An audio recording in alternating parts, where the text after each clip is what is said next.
अनुभव अनुभव म्हणजे काय? देवाची भक्ती करायला लागल्यानंतर ताबडतोब अनुभव येणे शक्य नाही. यासाठी योग्य रीतीने प्रयत्न करायला हवेत. केवळ श्रद्धा ठेवल्याने अनुभव येत नाही. रोज देवळात जाणे, देवाला नमस्कार करणे, रोज 11 मारुतींचे दर्शन घेणे याला महत्त्व नाही. ही कोरडी श्रद्धा आहे. काही लोक स्वार्थापोटी या गोष्टी करतात. कोरडी श्रद्धा ठेवून केवळ लोकांना कळावे म्हणून नाममात्र कर्तव्य करतात. असे करू नये. स्वार्थ व कर्तव्य यातील फरक लक्षात घ्यावा.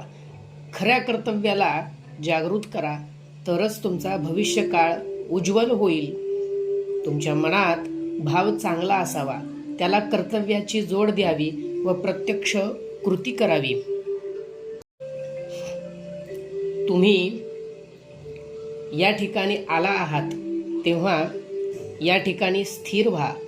आपण आपली श्रद्धा दृढ व पक्की ठेवावी नेहमी. ज्यांना योग्य गुरूंची भेट झाली नाही त्यांना हे काम फार अवघड आहे. प्रथम योग्य गुरूंची भेट व्हावी लागते. ह्याच गोष्टीला 10 ते 15 वर्षे निघून जातात. मग त्यांनी तुम्हाला भक्त म्हणून स्वीकार करून मार्गदर्शन केल्यानंतर पुढचा प्रवास चालू होतो. म्हणजे चांगले बियाणे आणून चांगल्या शेत जमिनीत पिकवावे, धान्य उगवल्यानंतर दळण करावे, स्वयंपाक करावा, जेवण तयार करावे व मगच जेवावे. इतके करीपर्यंत आपले जीवन संपते. मानवाच्या मनावर अनेक जन्मांच्या दोषांचा ढीग साचलेला असतो. तो ढीग फक्त उपासनेनेच कमी करता येतो. जसा जसा ढीग संपत जाईल तशी तशी माणसाची प्रगती होऊन त्याला ज्ञान प्राप्त होते. ज्याप्रमाणे आरशावरील धुळीचे कण साफ केले तरच चेहरा दिसायला लागतो, त्याचप्रमाणे एका जन्मामध्ये ही धूळ साफ करणे शक्य नाही. त्यासाठी अनेक जन्म खर्च करावे लागतील. तुमचे भाग्य चांगले आहे की तुम्हाला ईश्वर अनुग्रहित गुरु मिळालेले आहेत. याचा पुरेपूर फायदा घ्यावा. पाणी वाहता वाहता स्वच्छ होते, एकदम स्वच्छ होत नाही. तुमचे जीवन गढूळ पाण्यासारखे आहे. शाश्वत सत्य कशाला म्हणतात, असत्य कशाला म्हणतात हे देखील तुम्हाला माहीत नसते. तुमचे वैराग्य कुठपर्यंत टिकते तर घरी जाईपर्यंतच टिकते. घरी जाऊन एखादी गोष्ट करण्याचा पक्का निश्चय तुम्ही करू शकत नाही. भांडायला वेळ लागत नाही व एकत्र येण्यासही वेळ लागत नाही. रोज काहीतरी चांगले आचरण्याचा क्रम आपण निश्चयाने पक्का करू शकत नाही.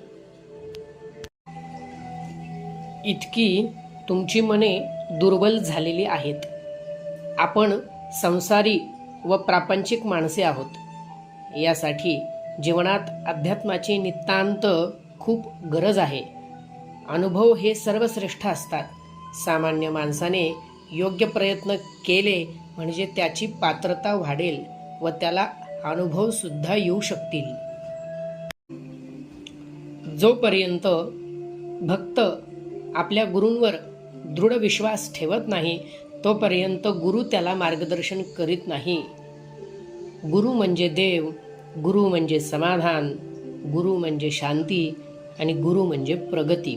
जेव्हा भक्त गुरूंवर, देवावर दृढ विश्वास ठेवतो व हाच जीवनातील एकमेव आपला आधार आहे असे मानतो, तेव्हाच गुरु भक्ताची पात्रता तपासून त्याला मार्गदर्शन करतात व उपासनाही सांगतात. जन्मकुंडलीमध्ये जर काही दोष असतील तर ते गुरुकृपेने कमी होतात. भक्ताने रोज अभ्यास करून उपासनेचा क्रम चालू ठेवावा. अभ्यास म्हणजे पुन्हा पुन्हा प्रयत्न करणे होय.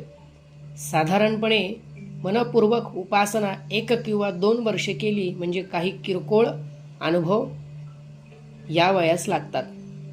जर काहीच अनुभव आले नाही तर आत्मसंशोधन करावे. कुठेतरी चूक आहे हे लक्षात घ्यावे.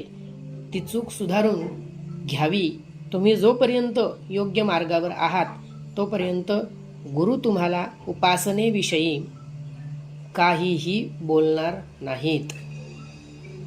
जेव्हा साधकाची चूक होईल तेव्हाच गुरु ताबडतोब जाणीव करून देतात व योग्य त्या सूचना देतात. साधकाला जे काही अनुभव आले असतील ते इतर कोणालाही न सांगता फक्त गुरूंनाच सांगावेत. तो अनुभव आहे का हे गुरु ठरवतात. जर अनुभव आल्याचा भास झाला असेल तर मनात संशय शिल्लक राहतो. मनात तर्क वितर्क येऊ लागतात. हा अनुभव नसून केवळ मानसिक कल्पना आहे. जर खरा अनुभव आला असेल तर मूळचा जो आनंद आहे तो द्विगुणित होतो. गुरुवाक्य हे प्रमाण मानावे.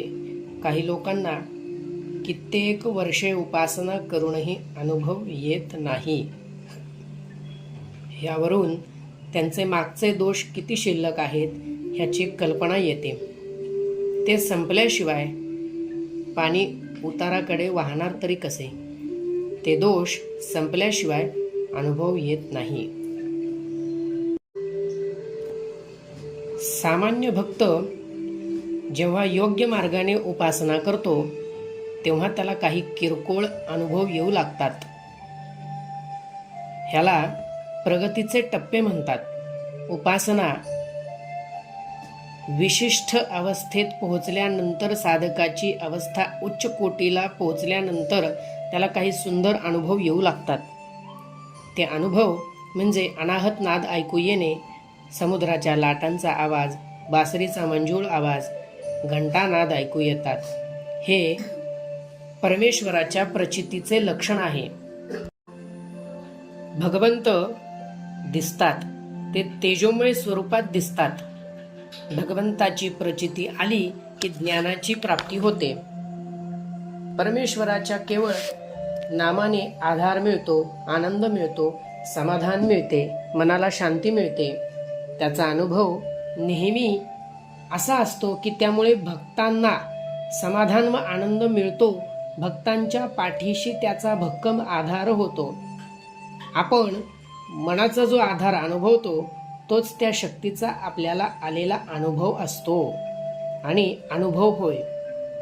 कधी कधी साधकाला सुगंध येतो, परंतु हा अनुभव कमी प्रतीचा आहे. जो नाद ऐकू येतो तो ब्रह्ममुहूर्तावर म्हणजे पहाटे 3 ते 6 वाजेपर्यंत ऐकू येतो. त्यावेळी तो भक्त षड्रिपूंच्या पलीकडे गेलेला असतो. गुरु जे आचरतात ते आपण आचरू शकत नाही. त्यांच्याजवळ जी प्रचंड खूप मोठी शक्ती असते ती आपल्याजवळ नाही. म्हणून अशा श्रेष्ठ गुरूंची कास धरायची, त्यांना अनन्य भावे शरण जायचे, त्यांची सेवा करायची. जे धर्म सांभाळतात त्यांना सहाय्य करायचे. एवढे तुम्ही करू शकता. असे केल्याने साधकाच्या उद्धाराची जबाबदारी आपोआपच गुरूंवर येते व त्यातून गुरु साधकाची प्रगती करतात. साधकाची प्रगती होते. आपण सर्व संसारात अडकलेली माणसे आहात. संपूर्ण वैराग्य अंगी येणे तसे अवघडच आहे. जीवनात सर्व चवींचे सेवन करून त्या विसरण्याचा तुम्ही प्रयत्न करीत आहात. तेव्हा वर सांगितल्याप्रमाणे आचरण ठेवल्यास तुमची प्रगती होईल व इच्छित मनोरथ मनोकामना पूर्ण होतील.